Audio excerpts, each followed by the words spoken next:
Good evening, everyone, and welcome. My name is Joe McBrady, and I am the President and CEO of Canadian Nuclear Laboratories. I want to take this opportunity to thank you for taking the time to join us for this community update. This webinar is a platform that we intend to use much more in the future so that we can speak directly to our communities about all of the exciting and the incredible work that's going on here at CNL, and in particular at our Chalk River campus. I'm glad to see so many people taking advantage of this opportunity. So thank you for joining us. Before we begin, I would like to take a moment to acknowledge that our operations here at Chalk River occur on the unceded traditional territories of the Algonquin people. I also want to voice our strong commitment to being an active participant in Canada's journey on the road towards healing and the road towards reconciliation.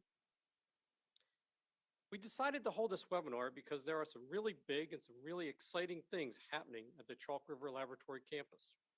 There is a new vision for the future of the campus, which means new facilities and new laboratories, new projects and new programs, and new jobs and opportunities for local businesses. So we want to share all of this good news with you. And joining me today to do just that is Mr. Fred DeMarker, who is the President and CEO of AECL. We also have Dr. Jeff Griffin, CNL's Vice President of Science and Technology, and Ms. Megan Vickert, our General Manager of Waste Services, with us this evening who will provide some extra information on some of the projects that we are all working on. We're going to try and to keep our presentation as short as possible today so that we have a lot of time for questions. We'd like to keep this webinar as interactive as possible. We also have a very short video to share with you, about 8 minutes or so, which we believe captures the ambitious future that we are working towards. And with that said, I will pass the microphone over to my colleague, Mr. DeMarker, who will kick things off with a few remarks on behalf of AECL. Fred?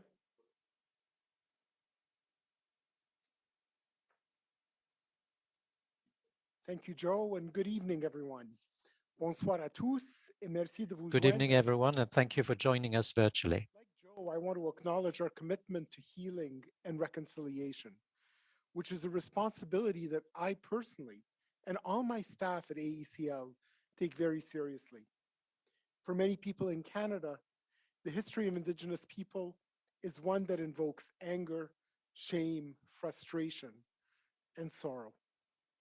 As we think about the land we stand on today, wherever we may be across Canada, we should take the opportunity to reflect on this dark part of our history, to recognize its impacts on the lives of Indigenous peoples today, and to work together to build a better future.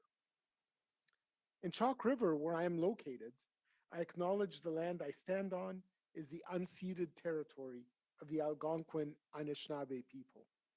They are the traditional guardians of this land, and I acknowledge their long-standing relationship with this territory. I will make some brief remarks about AECL's role and our priorities. As a federal crown corporation, AECL is very much engaged and aligned with the priorities of the Government of Canada, as is CNL, Canadian Nuclear Laboratories. The government has made clear commitments to taking action on reconciliation, action on our collective health and well-being, and action on climate change. There's much to say about how AECL and CNL contribute to this, but I want to remain brief, as today's event is about hearing from the people online, from the community, stakeholders, and Indigenous peoples. So I will focus on 3 key points. First, the AECL of today. Second, our work to advance science and innovation for Canada. And third, what we are doing to be responsible stewards of the environment. AECL is first and foremost a science organization. The Chalk River Labs are Canada's largest science campus. Our focus is to drive nuclear innovation, create a state-of-the-art nuclear campus, and clean up our legacy wastes. Over the past 70 years, AECL's work has had a profound impact on the lives of Canadians, whether it is the way we power our homes or the way we fight cancer. Today, we deliver our mandate through a government-owned contractor-operated model, or GOCO model. Simply put, Canadian Nuclear Labs manages and operates our sites across Canada on our behalf. AECL continues to own the sites, assets, and liabilities. AECL's role is to protect Canada's interests. We set priorities and direction, and we monitor the results. We do this by having in place a small, expert-based organization. As a federal Crown corporation, we receive funding from the Government of Canada. Since the restructuring of AECL in 2015, we have been consistently receiving around $1 billion per year in parliamentary appropriations, with funding this fiscal year totaling more than $1.2 billion. This demonstrates a clear commitment to AECL by the government and the importance of our science and technology and of our environmental remediation activities. On the science and innovation side, the capabilities at Chalk River are very important to support the needs of the federal government and those of industry. We work with multiple federal departments and agencies to identify work and projects that support the government needs and responsibilities, and to oversee the delivery of the work, ensuring that it brings value to Canadians. This is important work in the areas of energy, health, safety, and security.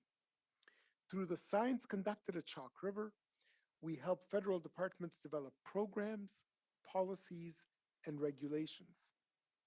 There's exciting work being done on clean energy, on small modular reactors, and hydrogen, for example. There's also promising research being done on the next generation of cancer treatments, which CNL will talk into more detail. We are investing heavily to renew the science and site supporting infrastructure at Chalk River Labs, $1.2 billion over 10 years. Since 2016, many new buildings have come online, and we have worked to renew the site's support infrastructure. The other important part of our mandate relates to environmental stewardship. The Chalk River Labs are over 70 years old. While the majority of the Chalk River campus remains undisturbed, certain areas have been contaminated to varying degrees. Like other legacy nuclear research facilities, we have contaminated buildings and areas where soil and groundwater has been impacted by historical operations and past waste storage practices. We have a responsibility to clean up contaminated land and decommission outdated buildings. However, this requires somewhere to put the contaminated material. So looking at the future of the site, what we see is large-scale remediation of contaminated land and responsible management of our waste. I'll wrap up here and let Joe provide more details on the vision for the site. I want to stress that our role is to bring innovation and build a modern campus where Canada's leading nuclear experts have the facilities and resources they need to address the nation's most challenging issues. This bright future for Chalk River also means we need to take action now to protect the environment and take care of our legacy liabilities. And we are fully committed to working with the Canadian public and Indigenous peoples in an open and cooperative way in order to achieve this. I am particularly interested in discussing our plans tonight and in the months and years to come. Thank you, merci, and miigwech. Joe, back to you.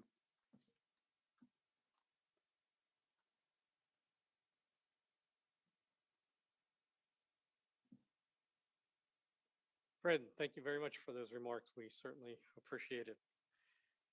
As I said earlier, this is an exciting period in not only CNL's history, but in particular of that of our Chalk River campus. Over the years, there have been incredible achievements at the Chalk River Lab. And if you lived here during the 1970s, 80s, and 90s, you were probably familiar with many of the big breakthroughs that occurred from the plant on a regular basis. The power plants being built around the world, medical isotopes to diagnose and to fight cancer, the Nobel Prize winning research, work that truly changed the world. Both AECL and CNL are very proud of that history. And what we are doing now is designed to build on that legacy. Once again, I believe that the sky is the limit for what we can accomplish. To do that, we have established 3 strategic priorities. First, to restore and to protect the environment. Second, to develop clean energy technologies for today and for tomorrow. And finally, to improve the health of all Canadians. Of those priorities, our primary mission at CNL is to restore and protect the environment.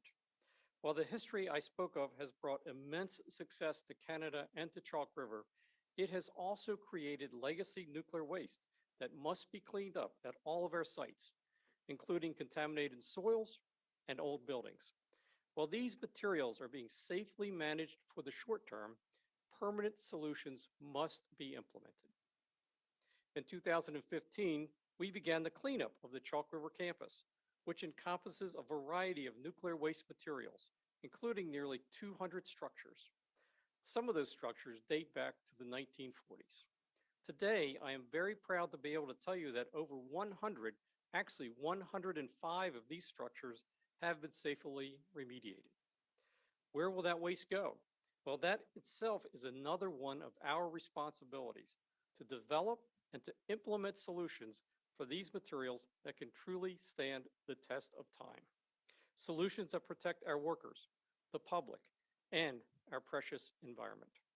The majority of legacy radioactive waste on our site is what is known as low-level radioactive waste, which usually contains mostly short-lived radioactivity. And we have proposed a solution for these materials, known as the Near Surface Disposal Facility, or the NSDF. In just a few minutes, Megan will update you on where we are with the NSDF project. But in broad terms, we believe this project represents the best method to isolate the materials, reduce the risk, and most importantly, protect the surrounding environment. Intermediate level waste will undergo rigorous processing to reduce volumes before it is safely stored at a new modern facility that we will construct while we await a national determination on the fate of intermediate level nuclear waste in Canada. And as for high level waste, which includes used nuclear fuel, we intend to transport nearly all of this material off-site to the Nuclear Waste Management Organization's deep geologic repository for final disposition. Cleaning up this material allows us to position the campus for the future, to restore the land to its proper state, to improve accessibility to the site, and to ensure the safety of the environment, our workforce, and the public. Overall, we expect that all of this legacy waste will be cleaned up and safely addressed by the year 2070. That may sound like a long time to some of you, but this is really painstaking work where we must ensure at every point we are keeping our workforce and our communities safe. These projects not only bring economic opportunities to our region, but will also allow CNL to be able to compete for many cleanup and decommissioning projects that are anticipated to take place here in Canada and internationally in the future. While these remediation activities are underway, the campus itself is already being transformed through the construction of state-of-the-art buildings and research facilities. New material sciences, hydrogen, and tritium labs have already been constructed and are in operation today. And they are providing the technological capabilities to explore clean energy opportunities right here in Canada. This is in addition to the construction of new site entrance and support buildings, both of which have just opened at a new science collaboration center slated to open next year. This year, CNL will break ground on the Advanced Nuclear Material Research Center, or the ANMRC, which will provide advanced nuclear capabilities to ensure that present and future nuclear reactors continue to operate safely. The ANMRC will be one of the largest nuclear research centers ever constructed in Canada, and it will enable nuclear research for decades to come. And that brings me to our enduring mission, nuclear science and technology. Today, in concert with a company known as Global First Power, CNL is working to once again change the way Canada powers the country, and now this time through what we call our Small Modular Reactor program. This work to demonstrate the safety and the benefits of SMRs has the potential to reduce Canada's reliance on fossil fuels across the country, but especially in remote and northern communities, mine sites, and even the oil and gas sector. Pending regulatory approval, we anticipate this SMR would be operational by the end of this decade. And it might surprise you to learn that CNL is also going to examine how SMRs can be integrated with other forms of clean energy, such as wind and solar and hydrogen. To do this, we plan to establish what is known as the Clean Energy Demonstration, Innovation, and Research Park, or CEDAR for short. The CEDAR Park will allow CNL to demonstrate the full potential that nuclear power can bring to a community through electricity production, the use of district heat for homes and businesses, or even process heat for mining or hydrogen production. But I think the most meaningful work we are going to do is in radiobiology. Once again, we want the world to look to Chalk River for the production of life-saving medical isotopes. And that starts with an isotope called actinium-225. This is one of the rarest isotopes on Earth, but has the potential to enable a groundbreaking new form of cancer treatment. And that treatment is known as targeted alpha therapy. CNL is proposing to utilize our campus right here in Chalk River to set up a cyclotron and other facilities that would produce this isotope by the late 2000s and to continue that production well into the future. And this only scratches the surface of all the work we are doing. Today, we are advancing hydrogen energy to decarbonize Canada's transportation sector. We are studying advanced nuclear fuels, which will power the next generation of nuclear reactors. And we are working to help develop fusion energy technology through our expertise in tritium science. And we are doing work that is vital to Canada's national security, from cybersecurity to nuclear forensics to border security. In a moment, Jeff Griffin will tell you a little bit more about all this work that we have underway for our science and technology programs. Clearly, we believe the future for CNL is very bright and full of opportunity. And to be direct, this is great news for our region. It means a lot of work for this campus for decades to come, and it means that CNL will continue to spur economic growth in our area. And it means that there will be many commercial opportunities for qualified local suppliers to take advantage of. I want to close by saying that as we pursue this future, we want and we need to hear from you. We want to hear, we want to listen, and we want to understand your needs, your questions, your concerns, and your suggestions. Our work is only strengthened through meaningful engagement with the public and local Indigenous communities. We all share one thing in common, which is our home here in the Ottawa Valley. So I hope that you will all continue to participate in these engagements and help us build a brighter future for the benefit of all. Thank you for taking the time to listen this evening. We will now play the brief video that I mentioned. Then we'll hear from Megan and then Jeff, and then we'll open the floor to questions. So thank you.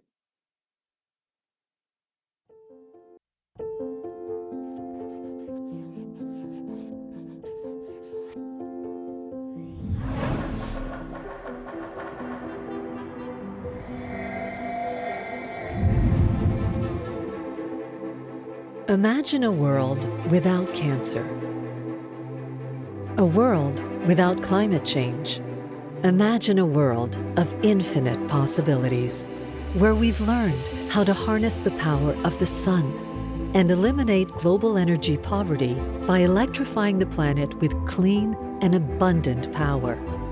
Imagine a state-of-the-art research campus where the world's top scientists collaborate with academia and industry, fostering innovation and competition to drive the economy of tomorrow.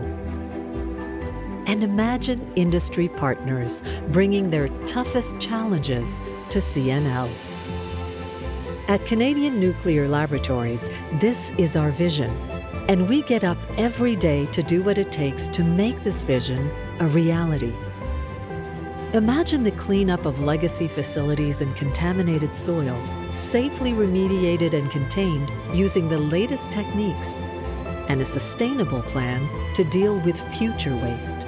In 2015, Canadian Nuclear Laboratories began executing on a waste management plan that is connected to our infrastructure renewal, and a renewal plan that will enable us to carry out our mission over the next 50 years. Building on the legacy of those who came before us, we're writing the story of the future, one of renewed optimism, true partnerships with Indigenous communities, and a vision of hope, science, and prosperity that benefits all. Welcome to the new CNL.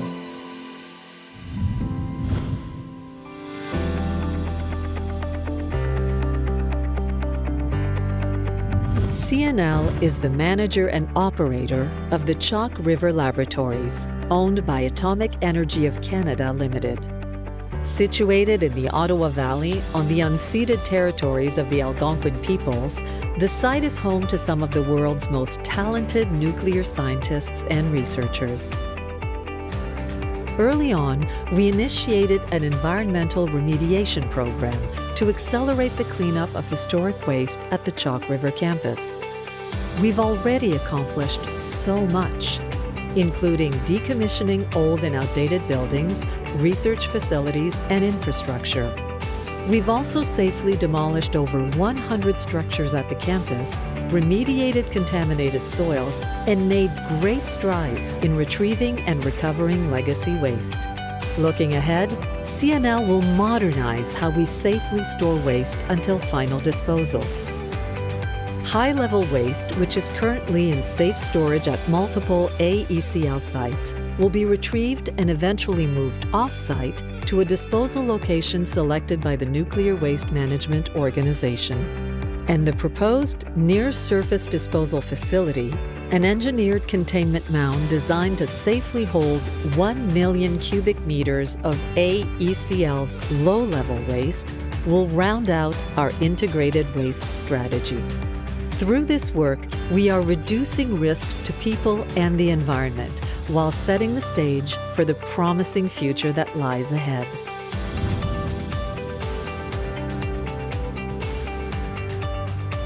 Now, imagine a new, modern, 21st century campus. The Advanced Nuclear Materials Research Center, the ANMRC, will revolutionize the way we conduct nuclear science. A science collaboration center constructed of Canadian sourced laminated wood timber, a new logistics building, and a new support facility. And that's not all. The Hydrogen Laboratory, the Tritium Research Facility, and the New Materials Research Laboratory, the Harriet Brooks Building, have all recently come online. This transformation of the Chalk River site is made possible by a $1.2 billion infrastructure investment by AECL. This process of renewal is driven by sustainable solutions, water and energy efficiency, advanced materials, Canadian-sourced mass timber construction, all combining to significantly reduce CNL's carbon footprint and contribute to a greener world. Now imagine the entire Chalk River campus powered by an SMR, a small modular reactor, demonstrating the many benefits of this versatile, clean technology. Imagine a modern and sustainable campus with the best and the brightest minds from Canada and around the world, fostering a highly collaborative and exciting scientific environment.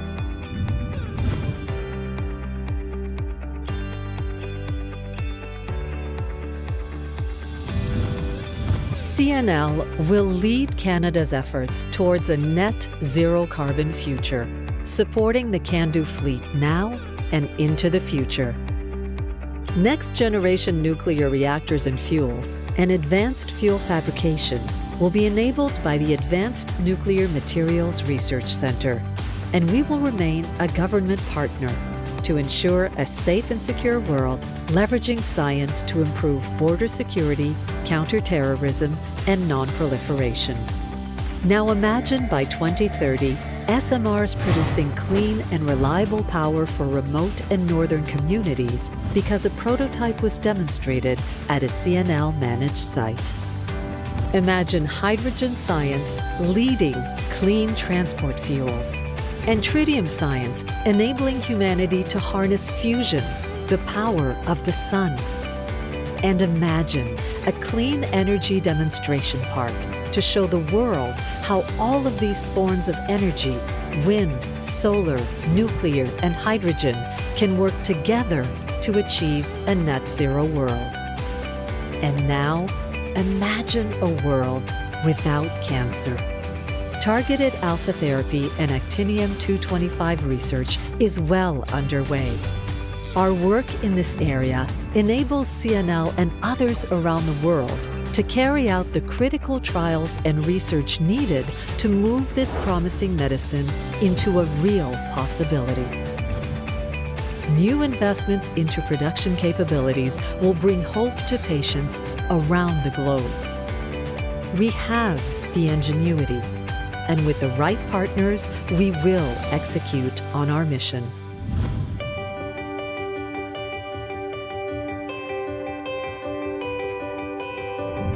Restoring our environment by safely addressing the Government of Canada's legacy waste, discovering new clean energy, and joining the fight against cancer. This is our purpose. This is Vision 2030. And the new, revitalized Chalk River Laboratories is where it starts, and where science will help us solve some of the most pressing issues of today and tomorrow.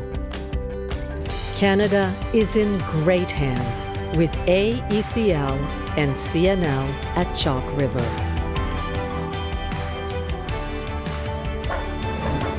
The future begins today. I hope you all had a chance to enjoy that video. We really believe that it shows the ambitious project level that we are looking for to go forward.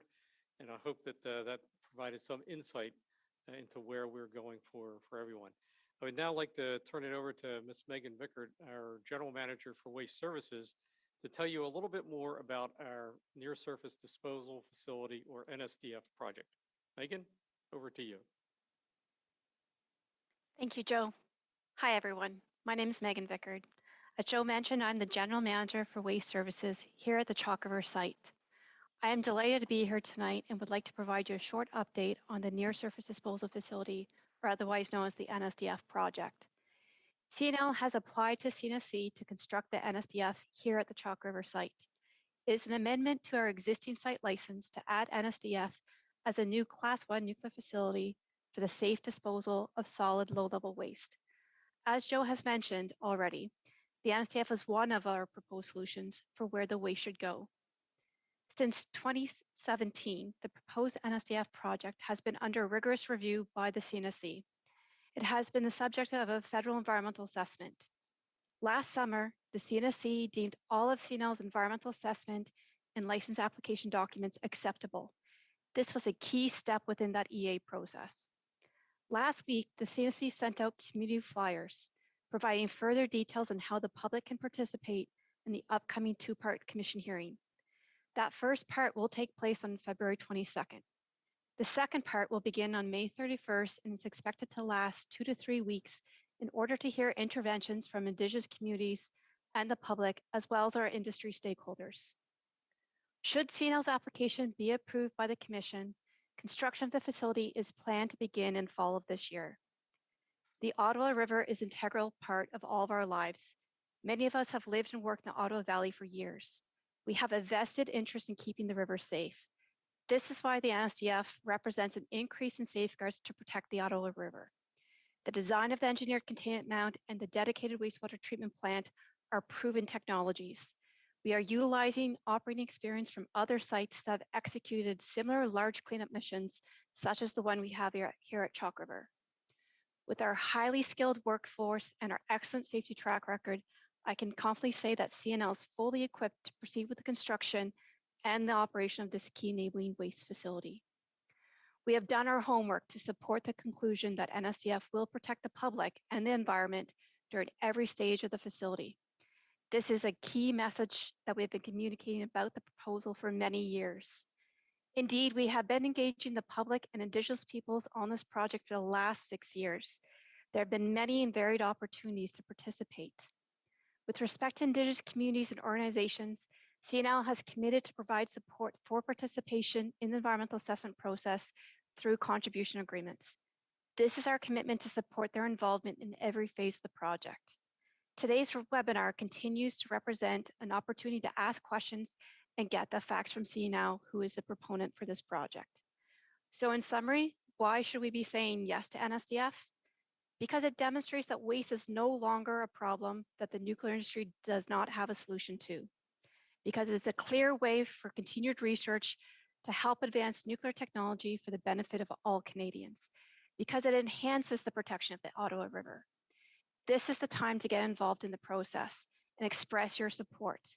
To find more, contact one of our CNL communications, and our staff will work with you to provide the information you need or even come and present to your organization.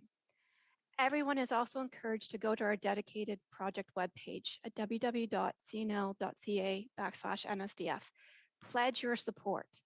Be sure to follow the CNL on social media and get the most current updates of this process. Thank you. Back to you, Joe. Thanks, Megan. Appreciate that very informative update. And finally, we're going to hear from Dr. Jeff Griffin, our Vice President for Science and Technology, who will give you a little bit more detail about our nuclear science and technology program. Sorry, Jeff, over to you. Thank you, Joe, and good evening to all of you watching this webinar. My name is Jeff Griffin, and I'm really happy to be here tonight. I've had the privilege to serve as the Vice President of CNL's Science and Technology team for the past 2 years. My portion of this update this evening is really focused on the science side of the organization. Nuclear science was the reason for the establishment of the Chalk River Laboratories back in the 1940s, and it continues to be a key part of what we do now, with our support for SMRs, the CANDU fleet, et cetera, as prime examples of this work. But as Fred and Joe mentioned in their opening remarks, CNL's role is really to enable or drive innovation, and this may be a more useful way to talk about CNL as we go forward.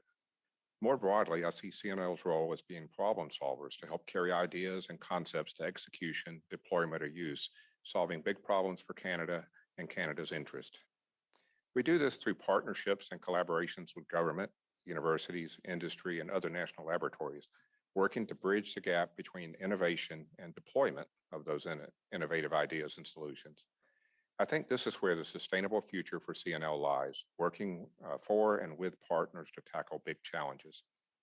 I want to give you just a couple of examples of very recent and exciting projects that illustrate how CNL is doing this.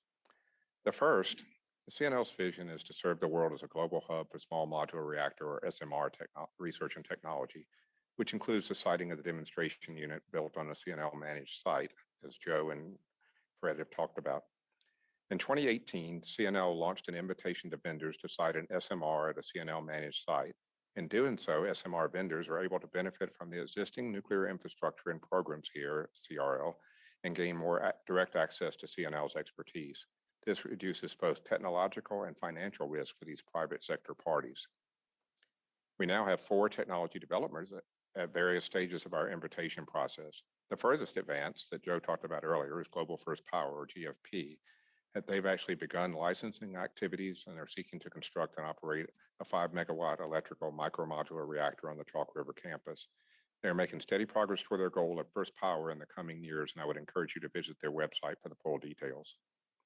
In another example, this one from the health sciences, CNL recently announced the signing of an MOU with ITM, a well-established leader in the radiopharmaceutical industry, to explore the development and industrial scale production of actinium-225, the extremely rare alpha-emitting radioisotope with demonstrated potential for effective treatment of some kinds of cancer.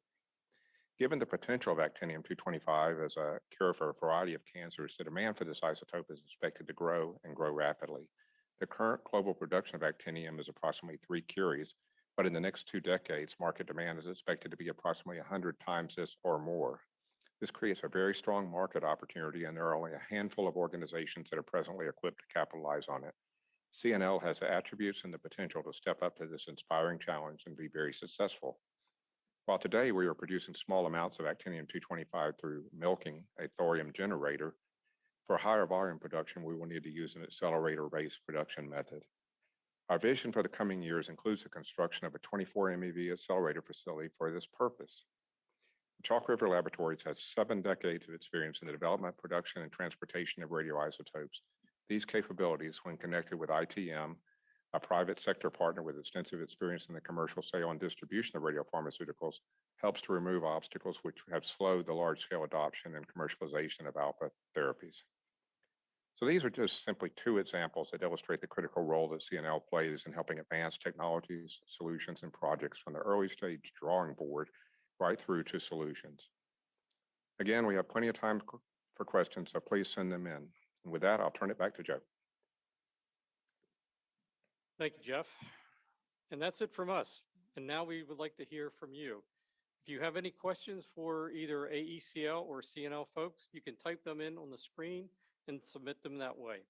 Philip Compass, our Manager of Corporate Communications, will moderate the Q&A session for us. So we will turn the microphone over to him just right now. So Philip, over to you for the first question. Thank you, Joe. And yes, we are seeing some questions coming in here now. So the first one we'll send over to Dr. Steve Bushby and Dr. Jeff Griffin to share, and it's SMR related. So Jeff, you had just mentioned, but Steve, maybe just a quick update on where the SMR at Chalk River currently sits, or how that's going. And then the follow-on question to that is, OPG recently announced an SMR for their Darlington site. What are the implications on our SMR work here in Chalk River? So Steve, maybe we start with you. Okay, thank you, Philip. As mentioned, I'm Steve Bushby. I'm the acting vice president of science and technology for AECL. I mean, maybe what I'll do is touch on the second question first with regard to any decisions on that OPG had made. I think maybe the best place to start is back in 2018 timeframe. There was a lot of promise that had been talked about with regard to SMRs in the country, and so at that time, NRCan commissioned an SMR action plan or a roadmap as to how they saw this going forward. And so it brought together a bunch of end users, and through over a series of meetings over the better part of a year, the end users had decided there were sort of 3 broad bins as to where SMRs would be best utilized. So there were grid scale. That was one area. Then the second area was sort of for heavy industry applications. And then the third area was for small off-grid applications. So, with those 3 broad bins, when it comes to the decisions that OPG made, I mean, right now they just announced what they're going to do at Darlington, and absolutely congratulations to them. I know the hard work that went into that, but what they've announced is for a grid scale. The plans for here at Chalk River are for a microreactor, and that is global first power. So I think, from that perspective, there's no competition at all. In fact, the global first project and any other SMR projects that could potentially happen here on site would go forward. And I think our role here is for the complementarity of that, and how might the labs actually work with OPG and the CNSC for bringing forward what potentially would be a grid scale reactor at the Darlington site. And maybe with regard to the GFP progress, it's probably best to maybe turn that over to Jeff. Sure, happy to pick that up. Actually, before I touch on the GFP one, maybe I'll just kind of circle back to what you were talking about with Darlington. Completely agree with what you said about that. where I think it's, as you point out, it is a grid scale, and we are also looking at the, the smaller scale one, which is what we hope to demonstrate here. Really, just real quickly, I wanted to touch on the fact that from a CNL perspective, our objective is larger than just a single reactor like that. It's really to help demonstrate the commercial viability of SMRs of all scales, to support the science-based regulation, the decision-making, and the policy development, to be a recognized hub for SMRs, to build the capabilities that will support the Canadian nuclear industry going into the future, whatever variety and type of SMRs may be deployed or utilized. So really, it doesn't change anything for us. In fact, it's exactly what we want to see, and we'll be engaging on that as we go forward. If I come back to the point of the question, or the piece of the question that speaks to GFP, as I mentioned in my opening remarks, GFP has actually begun to license the activities. We actually are in very regular discussions with them about their the siting here on the Chalk River site, the infrastructure support, and all of that. So we're supporting them on a regular, basically daily basis as they put everything together for their licensing activity and try to move forward with the project. I really don't feel like I can speak to their schedule. I think they have to speak to that, but that's where we stand right now. Back to you, Philip. Thanks. Just finding the mute button there. So the next question came in, and it's regarding the NSDF project. And the question is asking, what are the advantages and disadvantages about this current site that's been proposed for the NSDF project? Megan, over to you. Thank you, Philip. That's a question that we get quite a bit, and especially during all the public engagements we've had in the last 6 years. We have conducted an environmental assessment, as I mentioned, a federal one, and under that, we're to evaluate the alternatives, which has included evaluating alternatives for the location of the facility.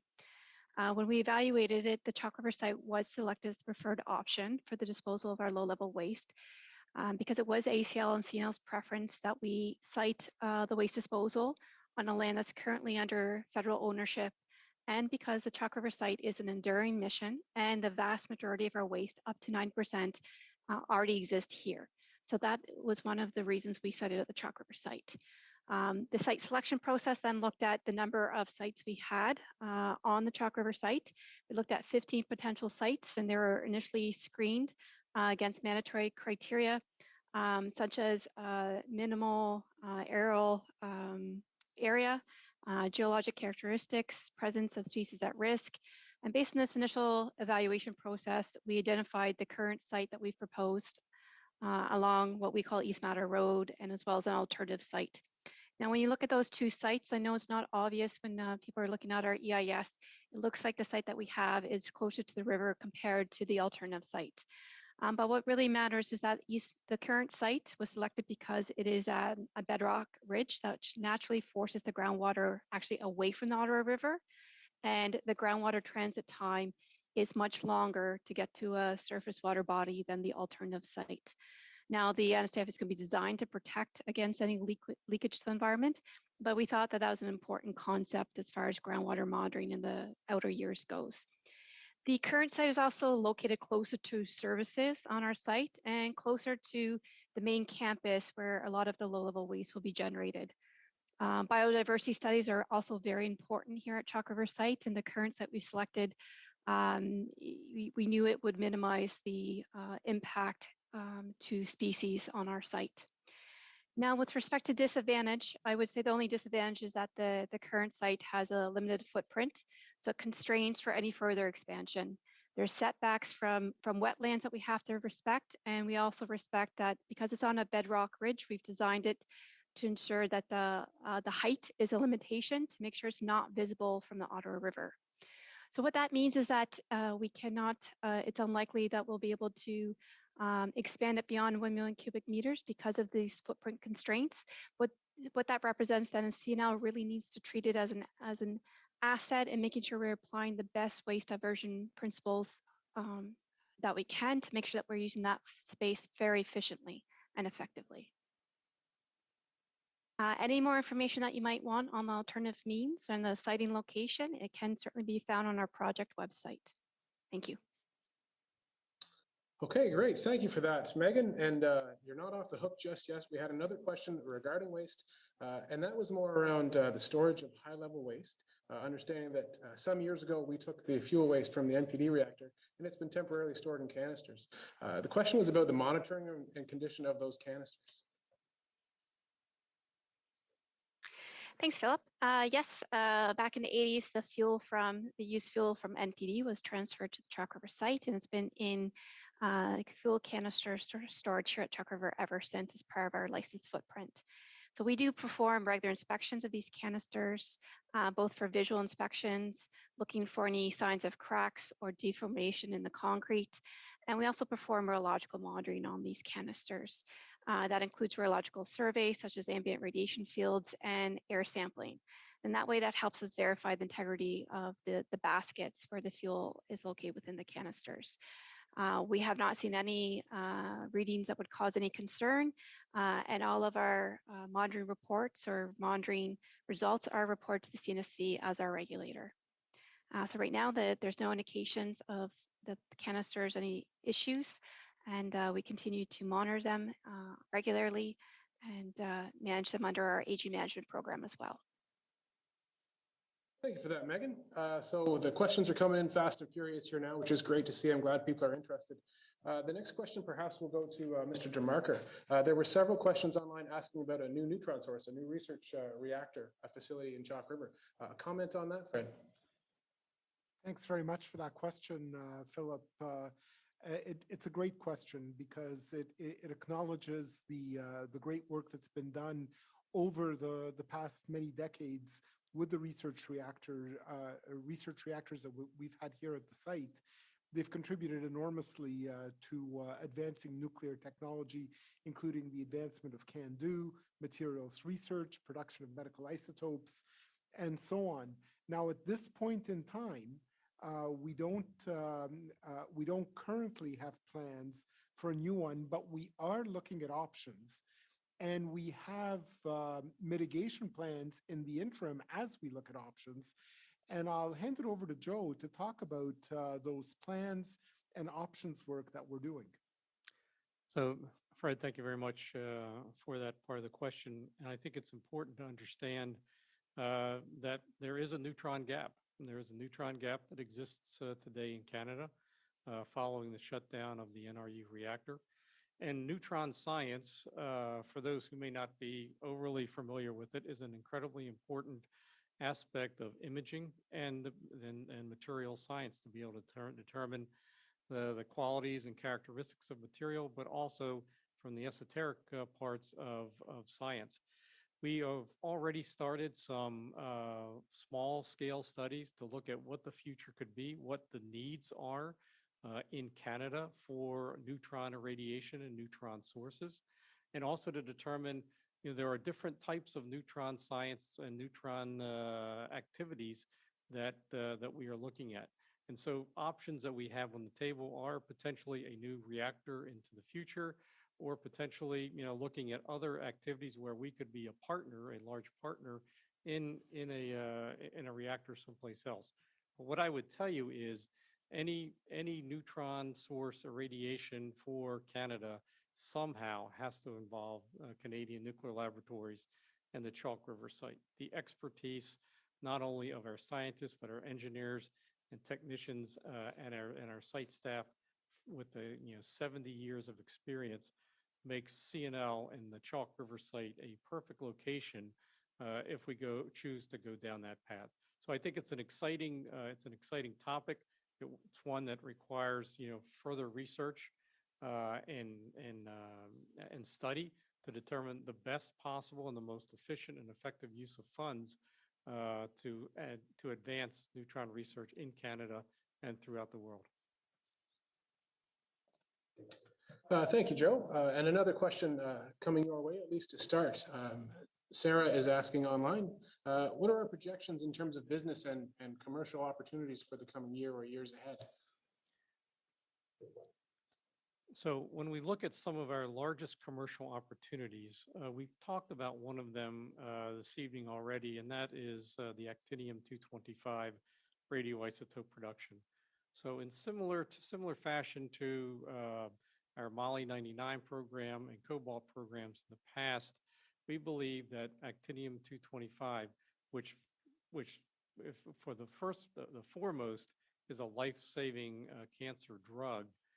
From a business perspective, we believe that this could really set CNL and Canada apart from the rest of the world in our ability to be able to produce and successfully market and get this, I would say, incredible drug out to patients who really need it. So that's one of the, I think, really big opportunities. There's a second, I think, really significant opportunity that exists out there for us today, and that is what we call detritiation of heavy water. We have supplies of heavy water on our site today, which are considered nuclear waste. It was just actually to find that we could use this waste or get funding to remediate it. And our ability to detritiate or remove the tritium from this heavy water allows us to produce a very pure or virgin heavy water product, D2O.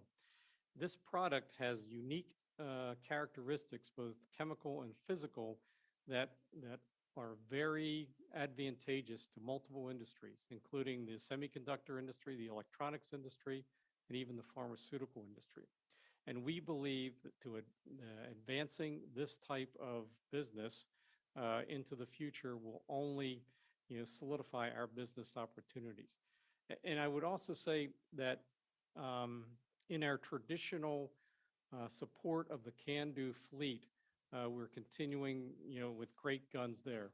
Over the last year, we provided significant support to Bruce Power as they looked for the solution and provided operating or experiments and data to allow them to continue operation of their reactors. And that I expect will only continue. And as we look at discussions with other CANDU operators and even light water reactor operators for future post-irradiation examination of fuels and materials, I think this is also a very good source of potential commercial revenue for us going into the future. So I hope that gives some idea. And I'll turn it over to Fred, who probably wants to add just one or two more topics. Fred? Yeah, thank you very much, Joe. It is an exciting time. In addition to the items that Joe mentioned, as we talked about earlier, SMRs themselves offer a very large commercial opportunity. They represent new technology, and CNL has tremendous experience in fuel technology, but also in other materials. And I think they represent a great opportunity for CNL as well. I'm just wondering if Jeff Griffin might want to add anything to that, or if that covers it. Well, I think that covers certainly some of the major things. We think that there are certainly possibilities in the hydrogen world that we're exploring the hydrogen economy. We're doing studies there, or doing work there that looks at hydrogen storage technologies, as well as large-scale hydrogen production, economical large-scale hydrogen production. So quite a bit of work going on in that arena as well. But I think I'll turn it back to Joe or Philip. So I think what I would say, we covered several, I think, key commercial opportunities and research opportunities going into the future. And I think this is really kind of a demonstration of what the new CNL is doing. We are we are a business, we are operating as a business to not only generate commercial revenue so that we can, increase our own investment in the laboratory and continue research, but it's also to gain, more scientific advances for the Chalk River Laboratory, for AECL, and for the Canadian people. Hey, thank you, Joe. Again, lots coming in here. We'll keep things moving along. Jeff, the next question is coming your way, and it's about our fuel research program. So fuel research is something we've done for many decades here. And the question is about what do we see for the future of fuel research in Chalk River? And are there investments in facilities coming? Yeah, okay, that is a really good question. It's also could be a fairly broad question, so I'll just try to keep a little bit of a focus on that. So yes, we have done fuel research for a number of decades, of course, supporting and developing the CANDU, technologies, CANDU industry. In more recent years, we've actually been trying to focus kind of in concert with our efforts on the SMRs to focus on advanced fuel technologies. And in fact, we have an entire organization that really is looking at advanced reactors, small modular reactors, and a key part of that is the fuel technologies, the fuel research that goes in that. So we're looking at advanced manufacturing techniques, such things as 3D printing, additive manufacturing, looking at incorporation of sensors into fuels that could help, streamline the licensing process by helping us understand how the fuels function in an actual irradiation environment. Just basically developing the material science and capabilities that support the advanced fuel research. The facilities are a key part of that, as you alluded to.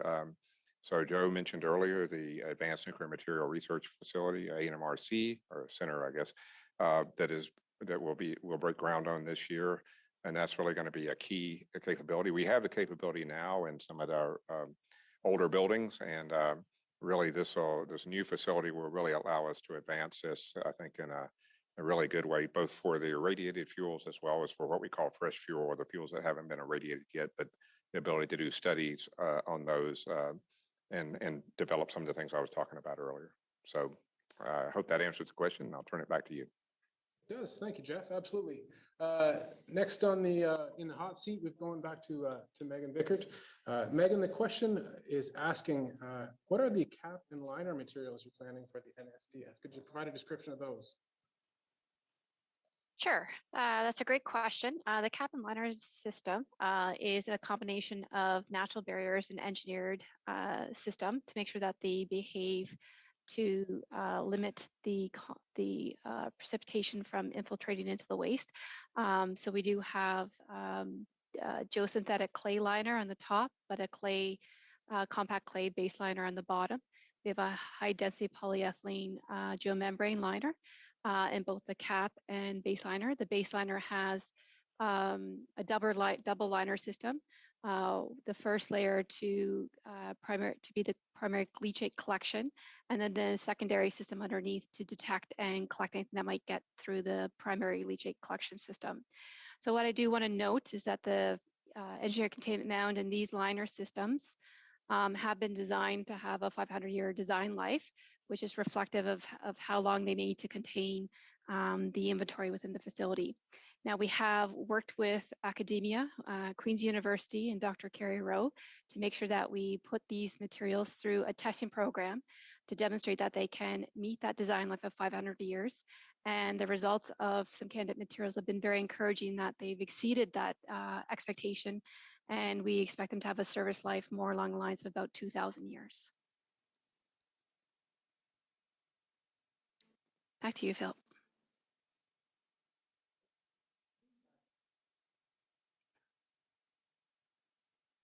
The next question, Joe, we're going to have it coming over your way. Okay. Coming in online is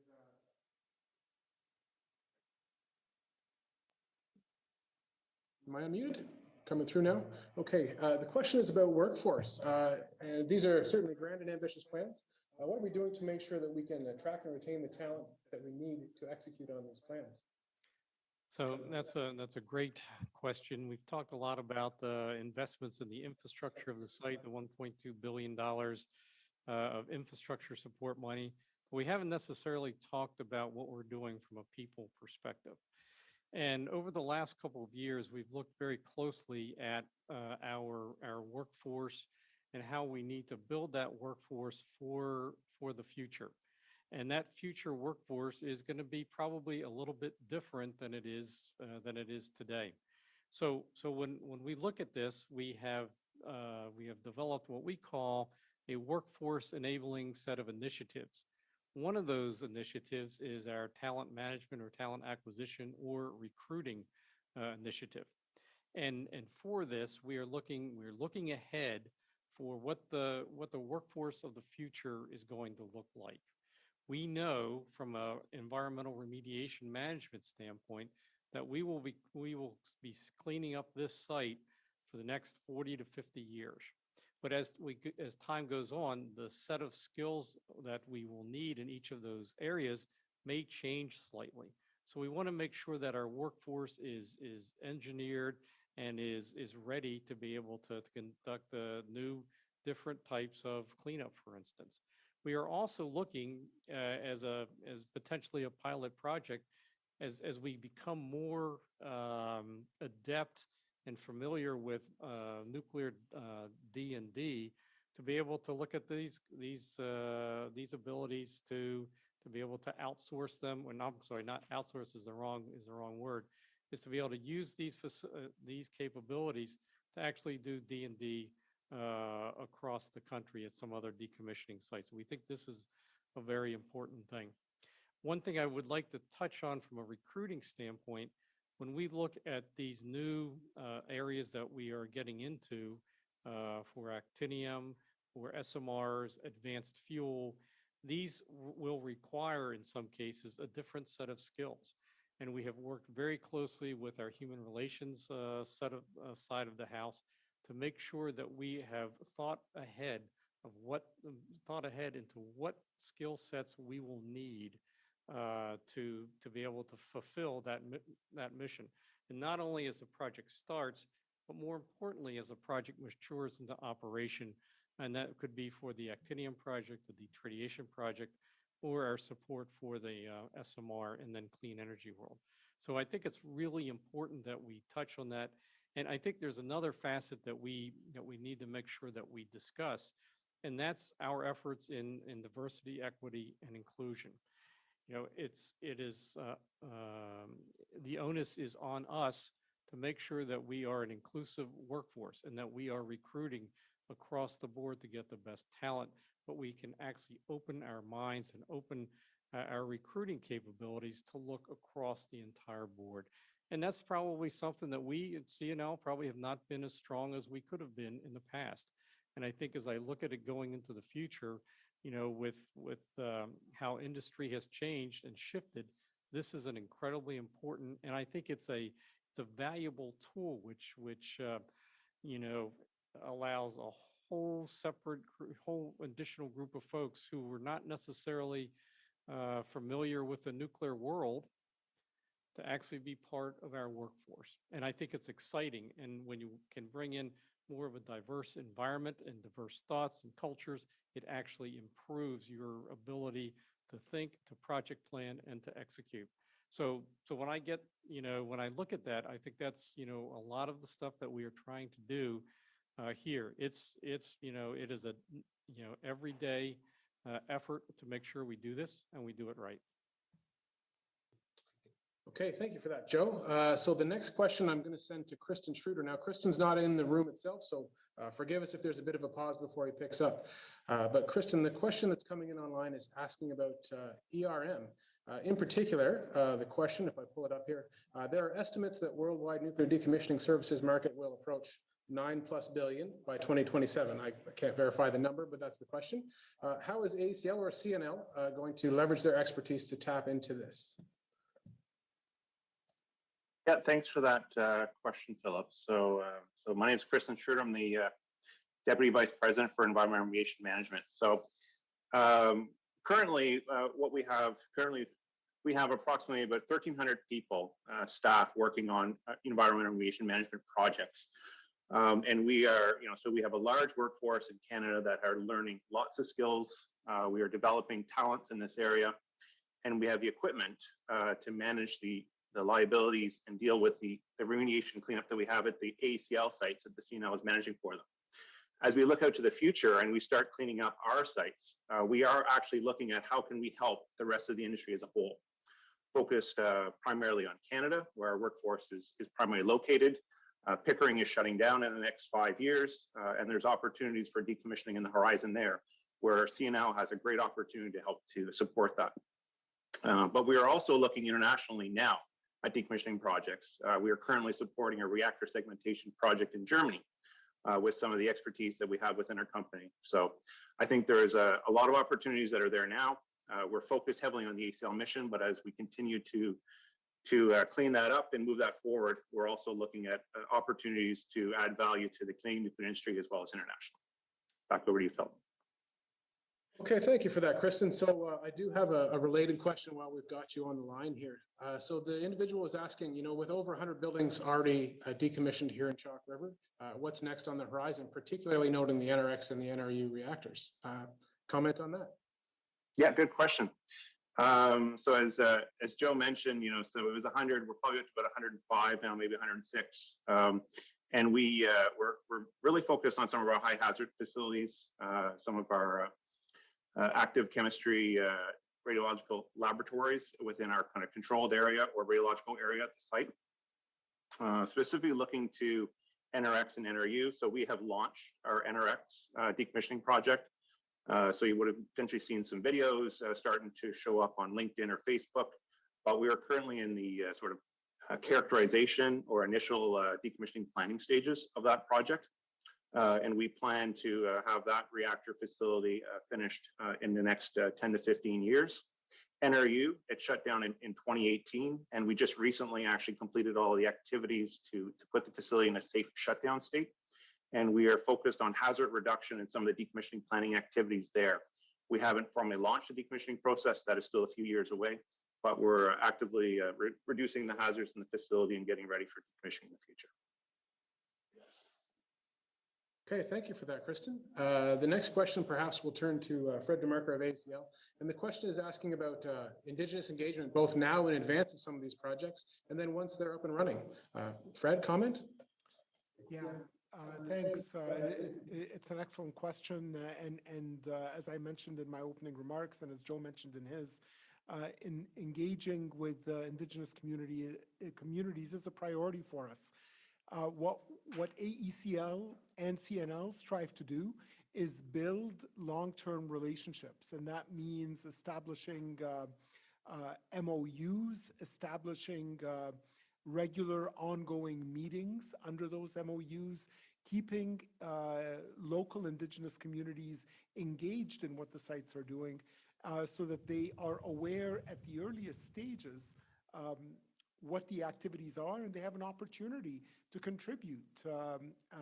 And at the end of the day, what we really want to do is move forward together.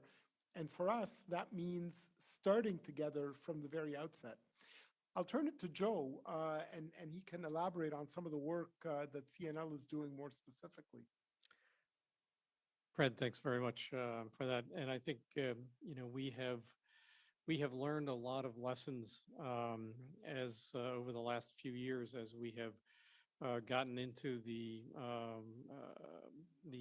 engagement with Indigenous communities. And it's an incredibly important facet of each of our projects that we do, and not just our projects, but the entire site as a whole, and not just Chalk River. Every site that we operate across Canada is our Indigenous relations opportunities and our programs are front and foremost in our minds. And it's important. We must understand what is on people's minds. We must understand what concerns are. And we must understand, how Indigenous communities feel that the land should be treated. And their input is incredibly important to us as we go forward. And it's very important for us to be able to, as we shape our projects, whether it's the NSDF, whether it's the future of our waste management areas here, or our White Shell site, for instance, in Manitoba, it is essential that we understand the concerns and we listen, and we don't dictate to, and we don't, speak at folks. That we listen, we have that conversation, and I think what I've had the opportunity to observe over the last 2 years that I've been in this position is just a very accelerated, very engaged community from the CNL aspect, the AECL aspect, and in particular the Indigenous communities who want to learn, who want to be part of the solution for us as we go into the future. because we are all in this together. It is incredibly important that we do this. And that, as we talked about a little bit about long-term relationships, that is what it's all about. We are here to make sure the long-term, long-term condition of the site is something that everyone can agree on. So I think, Philip, back to you. Hopefully that answers the question. It does, yes, thank you, Joe. So the next question's coming in around actinium, and perhaps we'll start with Dr. Jeff Griffin. So I'm going to throw my own 2 cents in. Jeff, before you answer this question, could you give us a really basic introduction to what targeted alpha therapies are and the role that actinium will play in that? But the question that came in online is, what's the timeline for moving this forward? Okay, thanks. Okay, so take the first part that you threw in. So the actinium, or the targeted alpha therapy, is actually based on the idea that alpha emitters such as actinium-225, alpha particles have a very high energy, but they don't travel very far in human tissue. In fact, they'll only travel probably just a few cell diameters, so very, very, very small range, just fractions, hundredths of a millimeter. And so it's really, I guess if you think about it in a kind of colloquial term, it packs a big punch, but over a very short distance. So if you can find the right alpha emitter, and if you can find a way to introduce it into the body, then it's actually, and you can get it next to a tumor, a cancer, then it actually is a good way of killing the cancer. And so what is happening here is that actinium-225 has a really short half-life of 10 days. It has it decays by alpha, but there's multiple alphas. And it's actually can be incorporated into drugs that can then be introduced into the body that go to very specific locations where tumors are. And it's found to be very effective at actually treating those tumors in the tests that have been done to this point. So you incorporate in the drug, it gets next to the tumor, it kills the tumor, but it doesn't really do any other damage. The half-life is short enough that it passes through or decays away or passes through the body, and you're done. So it's really just about an ideal treatment, and that's why it's called targeted alpha therapy.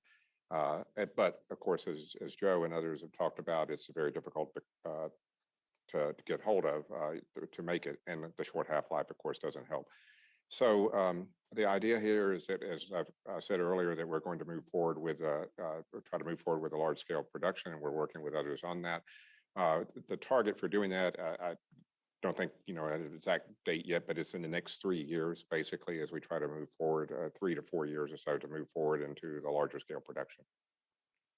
So I hope that answered the question. Absolutely. Thank you, Jeff, for that. I'm particularly quite excited about that project. Next question, Joe, we'll turn over to you.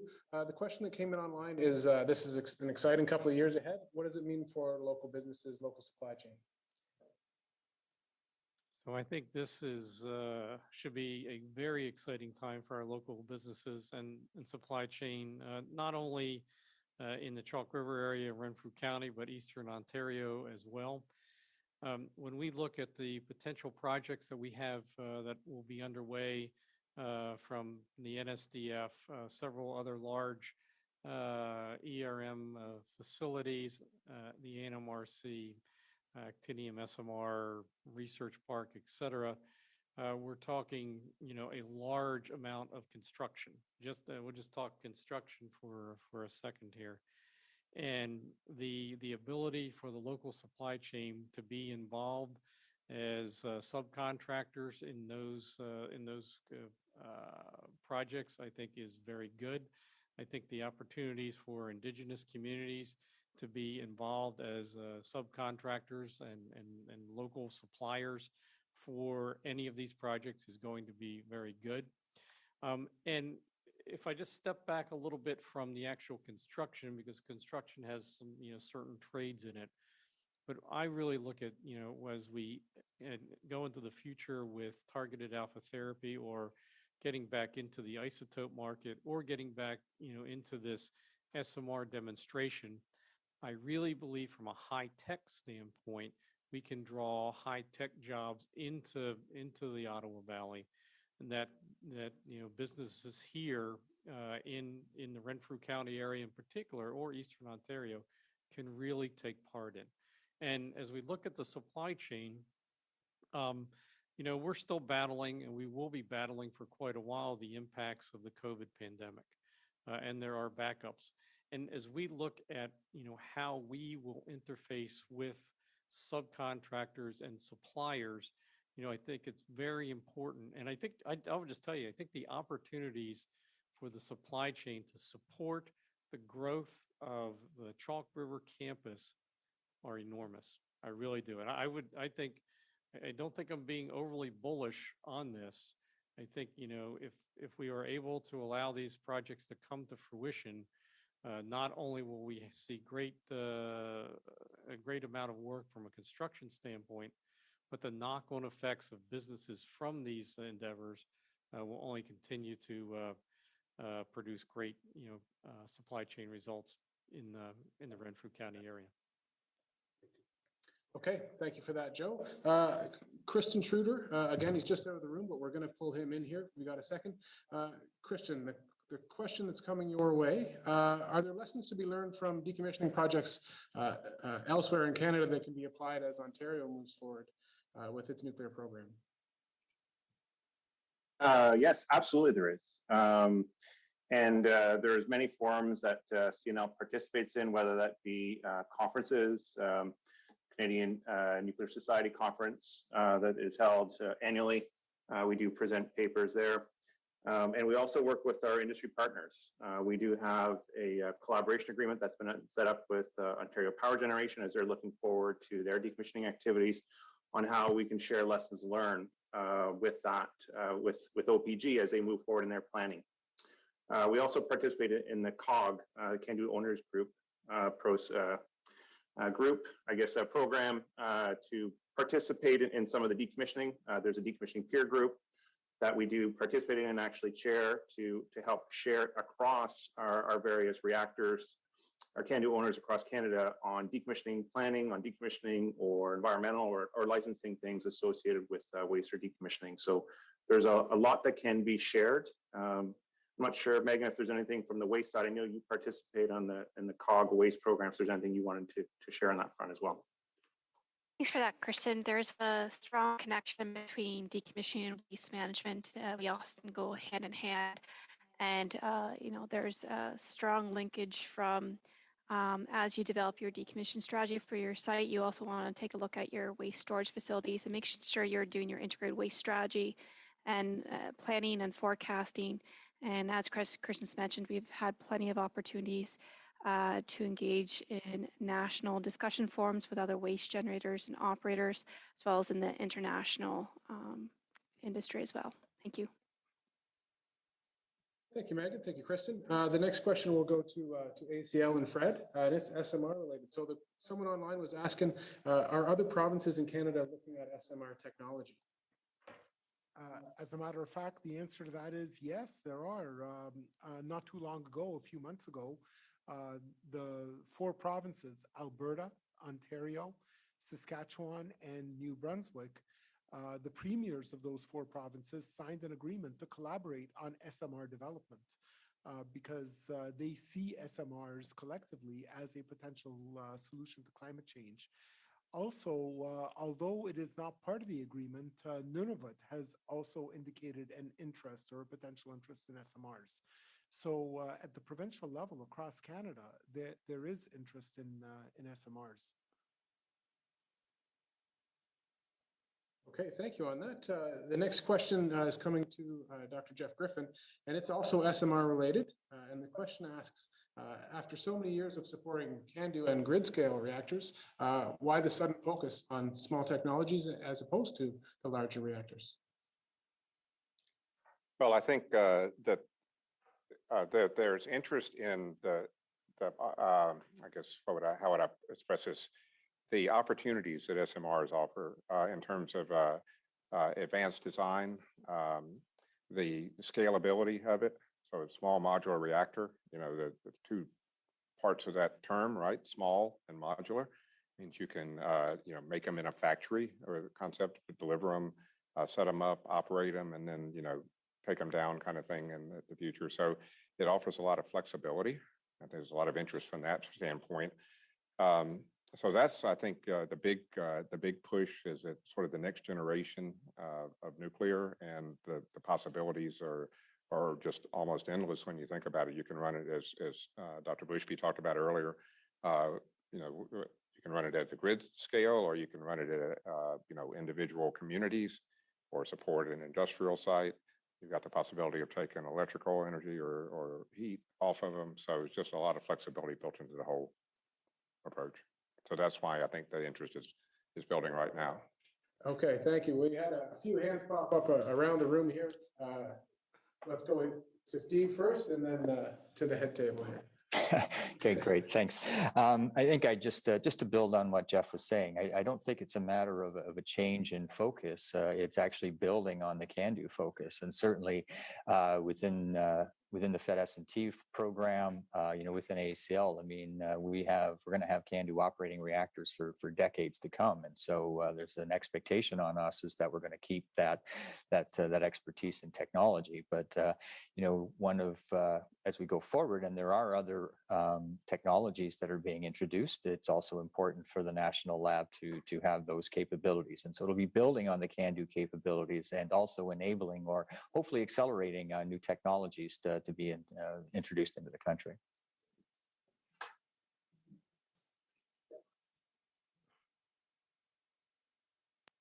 Okay, Joe, an additional comment? So thanks, Phil, for that question. I think both Jeff and Steve have done a very good job of pointing out the major advantages. I think for me, it comes down to agility, flexibility, and just an expanded use of this technology, where in the past we have looked at reactors as being very large, being incredibly expensive, and just taking decades to actually build, design, get regulated and built. The beauty of these smaller reactors is that, you know, they can be designed to go anywhere. The theory is that they are much more economical. They incorporate you know, much more advanced safety systems. They are designed to be passively safe, and they're designed to be, you know, built in a factory and brought to a site. And then when the reactor's done, it's designed to be moved away.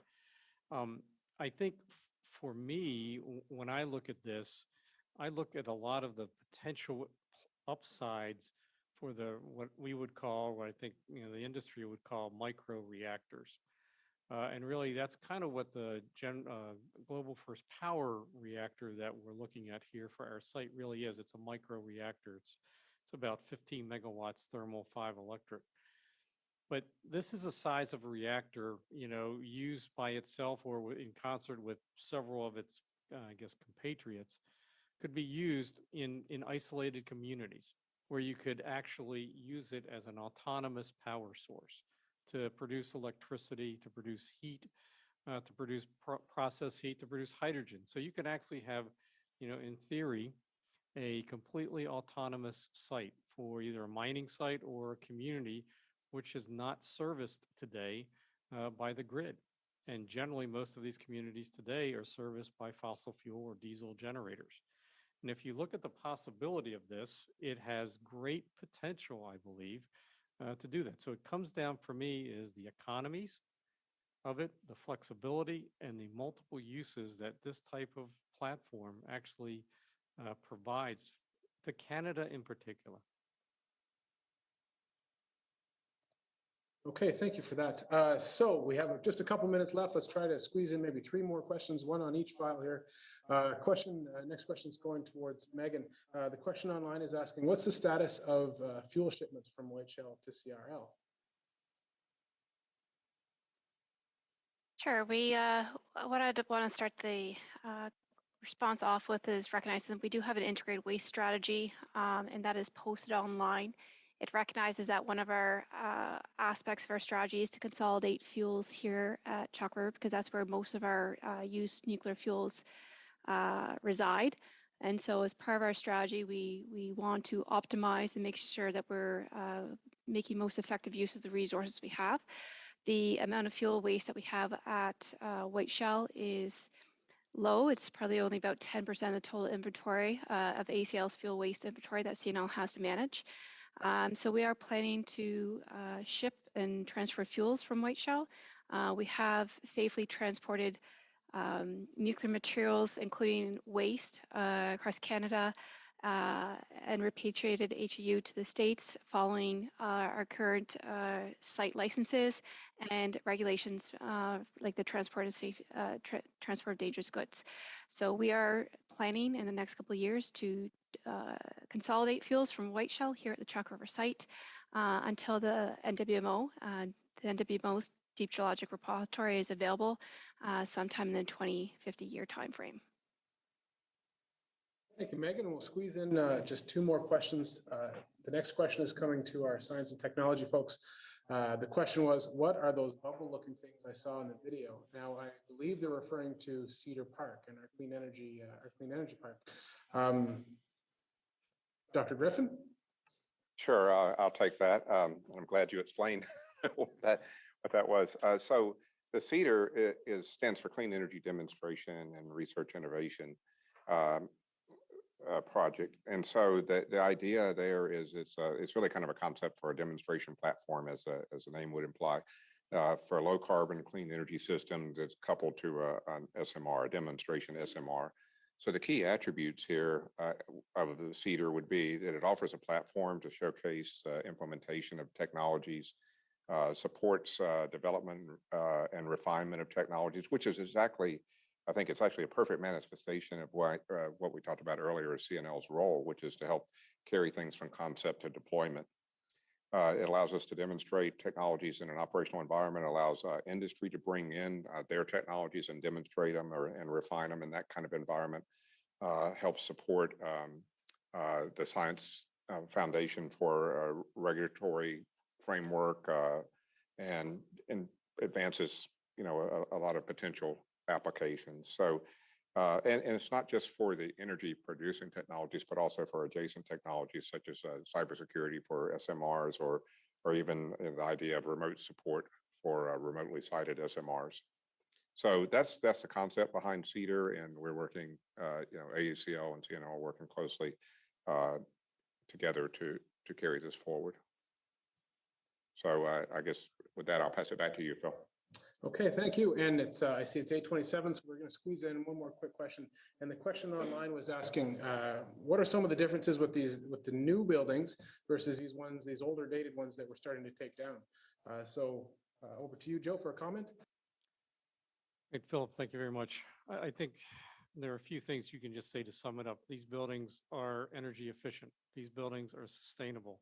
These buildings are built to present day building codes.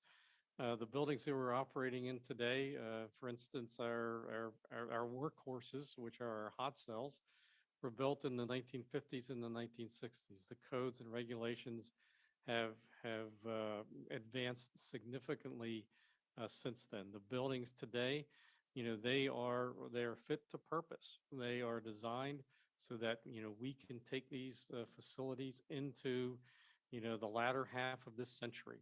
And we can do it in a sustainable manner. We can do it in a safe manner, and they are designed, with many of the modern contamination control measures already built in to reduce the chances of spread of contamination or anything along those lines. So these buildings are energy efficient. They meet the Canada Building Code, and we talked about them. They're wood. Many of our conventional buildings are made out of wood laminate, and this is just a very stark, I think, reminder that we can do things sustainably, and we are looking to expand our ability to support the nation. Okay, thank you very much, Joe. So that draws us just about to the close. So maybe just closing remarks, Fred, and then over to Joe. Okay, thanks very much, Philip. It's been a really engaging discussion. In terms of closing remarks, I just like to say that we've heard it said a number of times, but it bears repeating. We're very much in a climate crisis, and there is no path to net zero carbon emissions without nuclear. So this makes it a really exciting time.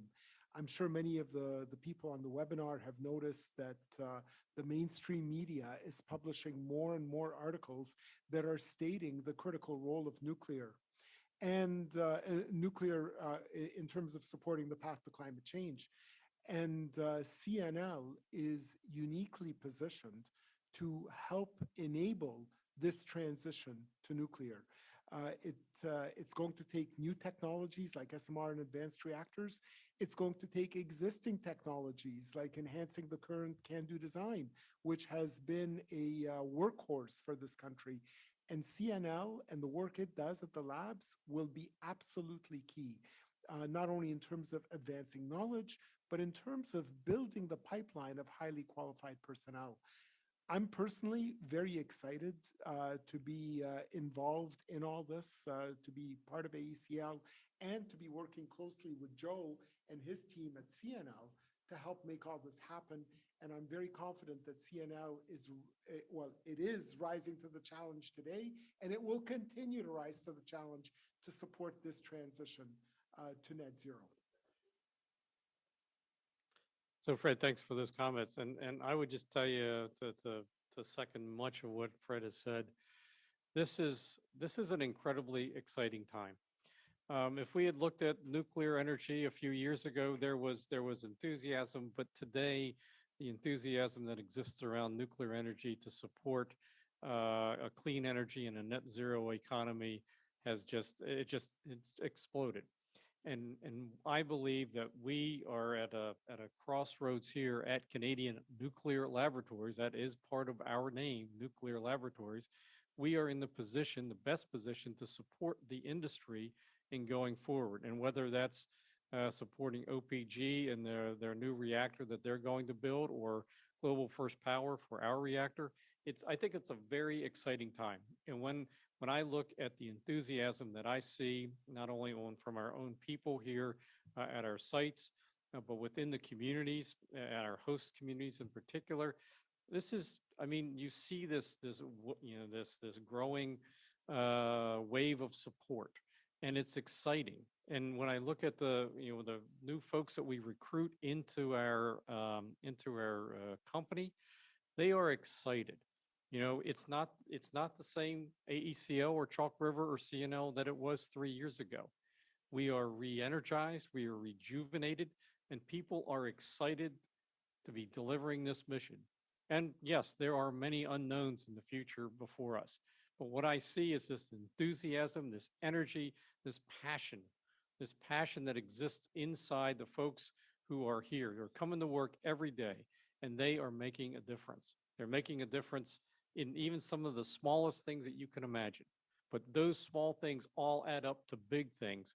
And what it's going to add up is full support for cancer or a cancer cure, full support for a net zero economy. And I think that's stuff that we can really get behind, and that we should. And when I look at the involvement of our folks, local communities, and Indigenous neighbors, it's actually very exciting. You look at how things have changed and how folks are interacting. I think it's like nothing I've been part of in the past, and I feel very good about it. It's a good working relationship between CNL and AECL, and I just see great things coming into the future. And I look forward to working with all of our stakeholders, all of our communities, Indigenous communities around all of our sites, because I think this is an exciting time, and we want you to be part of it. Okay, thank you. So for the 200 or 400 people that tuned in online, thank you for your patience. Thank you for your participation today. The session is being recorded, and we will have a recording available for you in the next day or two. So watch our social media pages, or of course, cnl.ca or aecl.ca for more information on that. Thanks once again. Thank you.